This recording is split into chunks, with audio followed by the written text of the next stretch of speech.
What's going on, everybody? My name is Charles, and I've been a mortgage lender for a little over 2 years now. The longer I'm in this industry and the more clients I deal with, I realize that there are some things that we are not taught as young adults. They don't teach this stuff in high school, they don't teach this stuff in college unless you're in finance.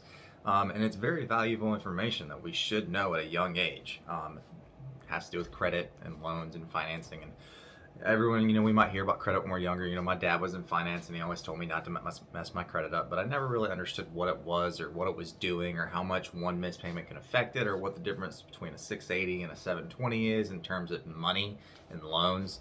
So I'm just going to start doing little quick videos just for tips and tricks. This one is about how to keep and monitor your credit score in a higher level. One good thing to focus on is credit cards. So everyone knows whenever you get a credit card, there is a limit on that credit card. Now, it might be a $5,000 limit, it might be a $200 limit, it might be a $100,000 limit, who knows? But every credit card will have a limit. So the way credit works is if you get that credit card and then never put a balance on it, if you've never put any dollars on it, the company will eventually close that card. So that card will never help, it'll never hurt. It just sits there like it doesn't exist, basically. Now, once you start putting money on that card and paying it off every month, that's when it starts to increase your credit.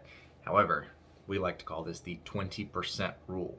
So the second you go over 20% of your limit, it's negatively impacting your credit score. So let's say you've got a $1,000 credit card, right? Multiply that limit by 0.2. Always 0.2. That'll give you 20%. Multiply anything by 0.2, that's 20% of it. So $1,000 credit card by 0.2, 20% of $1,000 is $200. You never, ever, ever want that card to get over $200. But wait, Charles, I always put all my bills and stuff on my credit card and then pay it off when the bills due. That's great, right? No, it's not. You know why?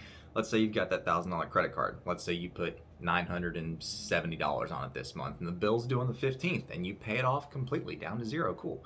Well, guess what?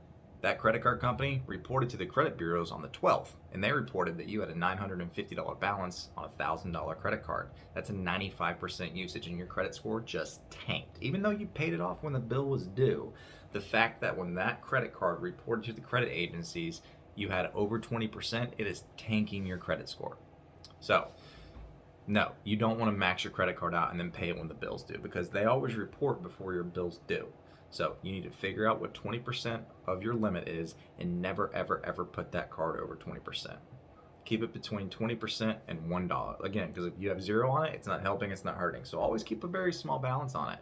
Don't ever pay it off to zero. Keep it at $1. I don't care. Don't ever go over 20%.